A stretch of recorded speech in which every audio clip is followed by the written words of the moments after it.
मागे केंद्र सरकारने ग्रंथालयांना दिलेले 150 कोटी रुपयाचे झाले काय?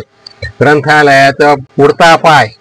महाराष्ट्र ही संतांची भूमी आहे. महाराष्ट्राचा इतिहास दैदिप्यमान आहे. याचे अनेक संदर्भ दाखले वेगवेगळ्या ग्रंथात आढळून येतात. सांस्कृतिक परंपरांचे जतन राज्यातील सार्वजनिक ग्रंथालय 2 शतकापासून करीत आहे. विद्येची जोपासना सार्वजनिक ग्रंथालय चळवळ अविरतपणे करीत आहे. लोकशिक्षणाचे हे कार्य सर्व ग्रंथालय कर्मचारी आणि कार्यकर्ते मनापासून करीत आहे.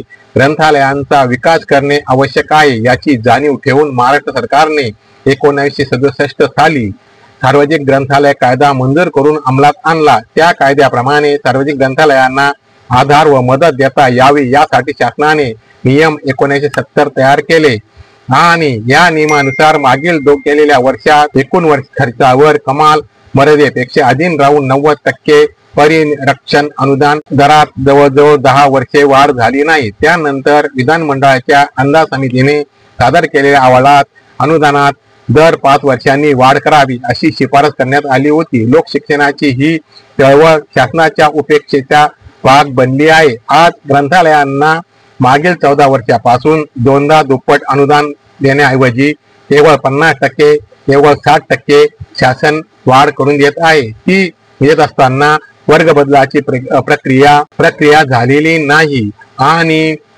बंदीमुळे अनेक ग्रंथालये जोपासावी कशी असा प्रश्न निर्माण झाला आहे. आज महाराष्ट्रातील 12,149 सार्वजनिक ग्रंथालयात 21,615 कर्मचारी कार्यरत आहेत. ही ग्रंथालये तुटपुंज्या अनुदानावर चालवली जात आहे. सार्वजनिक ग्रंथालयांना वर्गवारीनुसार 2 टप्प्यात अनुदान आवश्यक आहे, परंतु अगोदर खर्च केला तरीही परिनिरीक्षण अनुदान पूर्ण दिले जात नाही अशी अवस्था आहे. अनुदानावर 50%, वेतनावर 50% असा खर्च समाविष्ट असतो.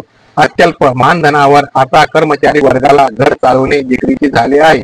लोकशिक्षणाची चळवळ चालवणाऱ्या या गंतोपासक कर्मचाऱ्यांना दरमहा जीवन जगण्या योग्य वेतन देऊन त्यांची हेळसांड शासनाने थांबवावी. याबाबत अनेक वेळा अनेक निवेदने देण्यात आली, आंदोलने करण्यात आली. ग्रंथालय चळवळ विकसित होऊ नये अशी शासनाची व लोकप्रतिनिधीची दुटप्पी भूमिका असल्याचे दिसून आले. महाराष्ट्र राज्य सार्वजनिक ग्रंथालय कायद्याकडे दुर्लक्ष झाले आहे. महाराष्ट्राचे पहिले मुख्यमंत्री यशवंतराव चव्हाण यांनी गाव तेथे ग्रंथालय अशी संकल्पना आणली. आजही महाराष्ट्रात 25% गावात ग्रंथालय नाही. वास्तव आहे या ग्रंथालयाच्या चळवळीत अनेक ज्येष्ठ मंडळी कार्यरत आहे. त्यांच्या प्रयत्नामुळे ग्रंथालय चळवळ लोकांसह टिकून आली आहे. केंद्र सरकारने 450 कोटी ग्रंथालयांसाठी देण्यात आले होते, परंतु त्या निधीचा महाराष्ट्र शासनाने डब्बा गोल केलेला दिसतो.